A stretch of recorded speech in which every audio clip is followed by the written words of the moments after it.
લક્ષ્ય ન્યૂઝ, એક નજર, એક લક્ષ્ય.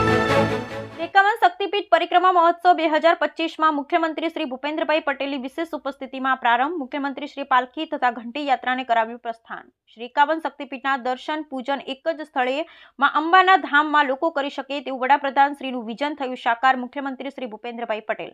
યાત્રિકોને શ્રેષ્ઠ સુવિધાઓ પ્રદાન થાય તથા પ્રવાસન ક્ષેત્રે અંબાજીનો વિકાસ થાય તે માટે 1200 કરોડના ખર્ચે 2 તબક્કામાં અંબાજી કોરિડોરનો કરાશે વિકાસ. મુખ્યમંત્રી શ્રી ભૂપેન્દ્રભાઈ પટેલ. મુખ્યમંત્રી શ્રીના હસ્તે અંબાજી ખાતે દિવ્યાંગોના લાભાર્થી વિવિધ સહાયોના લાભો વિતરણ કરાયા. વડાપ્રધાન શ્રી નરેન્દ્રભાઈ મોદીએ વિકલાંગ અને અપંગ શબ્દને દૂર કરી દિવ્યાંગજનોનું નામકરણ કરી અને દિવ્યાંગોને આપ્યું સાચું સન્માન. મુખ્યમંત્રી શ્રી ભૂપેન્દ્રભાઈ પટેલ. મુખ્યમંત્રી શ્રીના હસ્તે અંદાજે 12 કરોડ ખર્ચે સુવિધાઓથી સજ્જ નવનિર્મિત સંસ્કૃત મહાવિદ્યાલય બિલ્ડિંગનું કરાયું લોકાર્પણ. બ્યુરો રિપોર્ટ નકીન સુંદેશા ડીશા.